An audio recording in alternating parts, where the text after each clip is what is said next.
Rick, could you just talk a little bit about what the shooting over here of Derek Willis does for Kentucky and what the problems are? Well, again, they shoot the ball like that. We're the ones that need to make 11 threes. We're the ones that need to be doing that. But they shot it well. Again, it's my fault. We probably should have started switching a little bit earlier, trying to take that away from him. We got a couple of them in transition. We didn't get back. And at one point in time, we started, we were switching 1 through 4. Then at the very end, we really just put a small lineup out there and started switching everything. That's my fault. I probably should have done that earlier. But the fact is, they played well. I said coming in here, you take away the Kansas game, which I thought they really had a great chance to win, and we obviously played a great game, our best game of the year. But you go back and look at the scores, they have been playing terrific. I felt coming into our game in Knoxville, they were really starting to find themselves, and it's really impressive with the way I think John's got his team. Just they really understand their roles. They really have.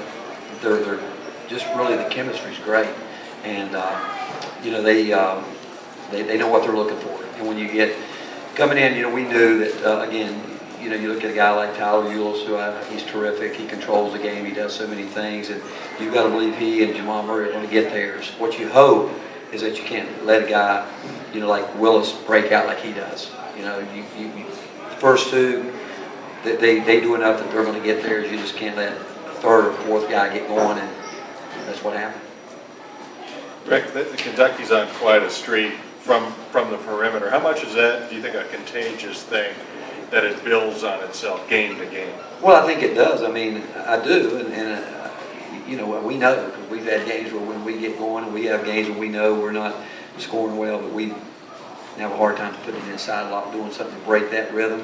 I think they take good shots. I think they play the way John wants them to play, and I think he's got a terrific point guard. That just and defensively, they're not going to give you anything easy. Ulis affects the game that way. They did a great job on punter tonight. They were just working so hard to keep him away from the right side of the court, and KP's got to make that adjustment, and because he can't go left, he needs to do it more. But they worked hard at really trying to slow him down early, and our guys fought to stay back in there. And every time we thought we could get it close, they had hit a big three and got some offensive rebounds in the second half that really hurt us too. Rick, back here. Back here, Rick. Where? Look at him. Back there, there's a long way back there. It's always going to be back here. Yeah. Moore's played tonight. He led you guys in scoring and rebounding, block shots. Not a bad player that you have there. Speak about his play tonight and what he gave you. Well, all year, Armani and Kevin Punter, we've just put so much on them.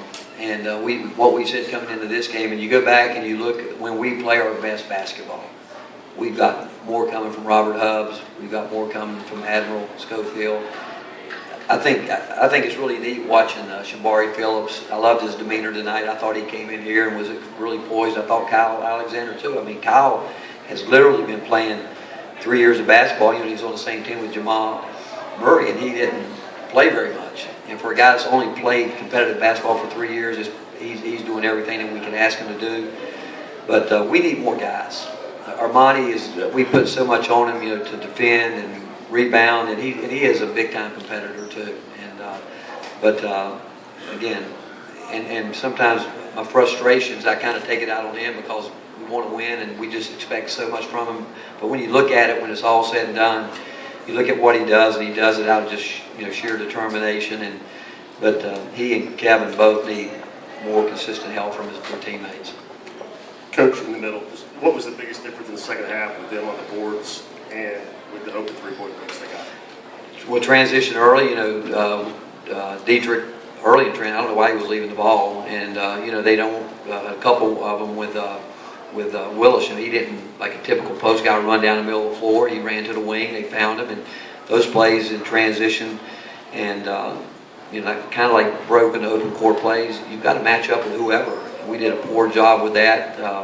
And then, like I said, when they were going to their side ball screen action, which they do a lot of, I should have had them switching earlier probably to try to take that away from them. But they moved the ball well. They did, and they moved the ball. They spaced it, and it goes back. I think you got to give them a lot of credit. I just think that John's got them truly understanding what they have to do to be the best team they can be.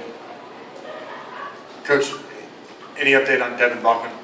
He was back there getting x-rayed when I walked in here. You know, he's had that problem before. You know, they thought it might have popped out on him, which has happened in practice some, but he's had to deal with that for the last couple of years. Rick, Kentucky's been, as you know, searching for a post presence.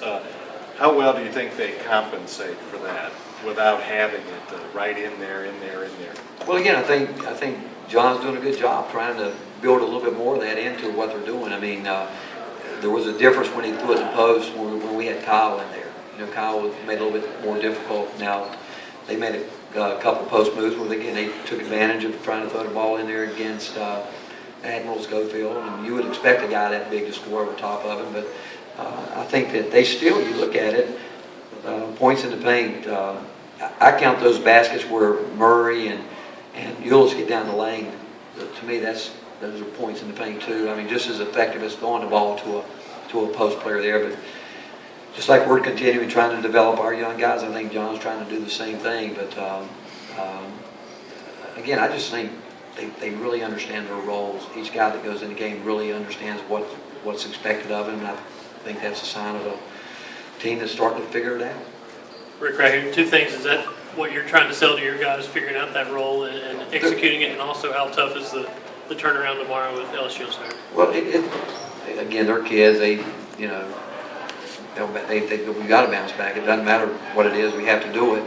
I still think, like where we started the second half with like, for instance, we want Armani driving the ball, but he's got to pass it out, and that's what we said at the halftime, that he's going in there, and he did create some good things, but they were collapsing so much because I think people know that he doesn't want to, and those are the plays that we've got to get better. And when we went to a driving game and we still don't make the next pass, and Kentucky did a really nice job of that tonight, making the extra pass and a couple really, I thought we did a good job with our out of bounds execution. We thought we could score from there, and we did, and we thought we could create some problems, maybe trying to get them when they were getting the ball in, but we still made too many plays at the wrong time to let it get away from us. And then they hit some timely threes when we kept telling our guys we're 2 possessions, 2 stops away to get them a little bit uncomfortable, but they went down and made the plays they needed to make. Ricky, you talked about Kentucky keeping a punter away from the right side of the floor. Was that something that other people have done to him, or was that something unique to what happened tonight? Again, they did, and again, I mean, he can play off the left side. He's done that a lot this year. I mean, I don't know why he was so locked in and feeling like he had to go to. I don't know, because he's actually very good going to his left, and he actually shoots the ball better with his pull-up game, but he shows some toughness. So he's got a little problem with his ankle that he's trying to fight through, but it goes back where. I mean, I love the kid. I mean, he's trying as hard as he can, but John and them obviously said, hey, he's going to go left all night long, and we told him to quit fighting, just go left. Just go left, and that's play. How tough of a loss would Balk be if he's out for a little bit? Obviously, he's a guy who's been up and down scoring-wise, but he's been in the lineup all year. Well, that's why you got to be excited about, really about what Shambari's doing. I think Dietrich can do some of that, but our team, we're so interchangeable, whether we put Hubs out there at the 3 or Admiral, we can interchange, and we can overcome that right there. The problem is when we lose our 7-footers. That was a joke. Coach, you guys only had 5 assists tonight. Was that Kentucky's defense? Was the ball getting stuck and not moving like you wanted it to? Well, I mean, you look. I mean, they're a good defensive team. They, in the first half, I think what did they shoot in the first half? Around 40% and 30%. Yeah, they're good defensively. But I did feel like the ball was sticking some. And at the start of the game, we weren't, again, great offensively because we're not a half-court grinded-out type team. That's not how we play our best. We need to get going and get some early things in transition, and that's where Kevin wasn't attacking his space on the floor the way we needed him to. I mean, they were doing a good job, but when they were switching out with the big guy, we were wanting him to drive the ball, and he just kept settling. We have a couple different actions we do in transition. He just kept settling for the same one every time, and we weren't getting a lot out of it. But I think you got to give Kentucky credit with that's what I love about playing teams twice, and that's what makes league play so impressive and so hard. a round robin, those second games are hard. I mean, they're hard. I mean, the first one, and there's going to be adjustments from game to game, and John and his staff did a great job, obviously, knowing what they wanted to take away this time, but that's why I wish there were more than just 3 home and homes in our league, because I just think it makes it great, and I think it also helps you get ready for postseason play, because you play somebody twice, you know the different adjustments that can be made on you. All right, thank you guys.